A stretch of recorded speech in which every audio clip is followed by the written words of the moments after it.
ভাগৱত আৰম্ভণিৰ প্ৰাক মুহূৰ্তত এয়া বেলগুৰি সত্ৰৰ সত্ৰাধিকাৰ মুনীন্দ্ৰ নাৰায়ণ গোস্বামীদেৱে মুখ্য বন্তি প্ৰজ্বলন কৰাৰ লগতে আজি ভাগৱত পাঠ শুভাৰম্ভ কৰিছে। যেতিয়া আমি এই ভাগ প্ৰজ্বলন কৰোঁ তেতিয়া সেই ভাগে হ'ল ঈশ্বৰৰ চৰণত গুৰুবন্তি।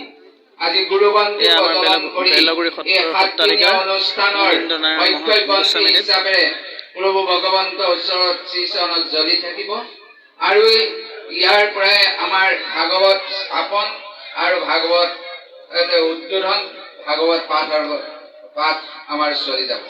এই 7 দিনীয়া অনুষ্ঠানত সকলোৱে আমাৰ যি অন্তৰত পবিত্ৰ পাত্ৰ আছে, অন্তৰত সকলোৱে অন্তৰৰ হৃদয়ত একোটা পাত্ৰ আছে, এই পাত্ৰ যাতে নিৰ্মল ভাৱেৰে আজি 7 দিনীয়া অনুষ্ঠানৰ যি ভাগৱত মন্থনৰ অমিত বস্তু প্ৰাণ কৰিব আৰু এই পাত্ৰত যাতে কোনো আলহী আঠনি নোহোৱাকৈ নষ্ট নোহোৱাকৈ যেন ৰাখিব পাৰে তাৰ কামনা কৰিব।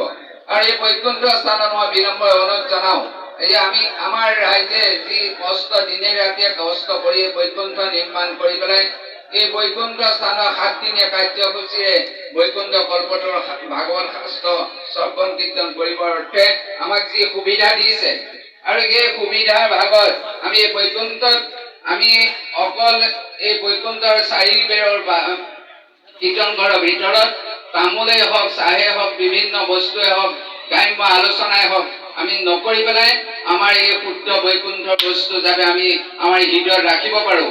আমাৰ যেন এই আমাৰ মনুষ্য জন্ম সাফল্য হয়, পৃথিৱীত জন্ম গ্ৰহণ কৰা সাৰ্থক হয়, তাৰ উদ্দেশ্য আগত ৰাখি একান্ত মানে যি খন্তেক শুনে সেই খন্তেক আমি ঘৰুৱা কথা নাপাতি আমি যাতে এই ভাগৱত অনুষ্ঠানত খন্তেক আমি এই তেৰাৰ বস্তু যাতে মই অমিত প্ৰাণ কৰিব পাৰোঁ তাৰ লক্ষ্য ৰাখিব বুলি মই আশা ৰাখিছোঁ। আৰু সকলো ৰাইজলৈ তথা আমাৰ বক্সি গাঁৱৰ অভ্যৰ্থনা কমিটিৰ বিষয়ববীয়া আইমাতৃ সকললৈ মই সকলোকে শ্ৰদ্ধা জনাইছোঁ, আশীৰ্বাদ জনাইছোঁ। আপোনালোকে শুদ্ধ হৈছে, আপোনালোকৰ জীৱন সাৰ্থক হৈছে, লগতে আমাক সকলোকে সাৰ্থক কৰিছে বুলি আশা ৰাখি অনুষ্ঠানিকভাৱে বন্তি প্ৰজ্বলন অনুষ্ঠান হৈছে বুলি আমি প্ৰভু শ্ৰীচৰণত সেৱা জনাই ঘোষণা কৰিছোঁ। কৃষ্ণ।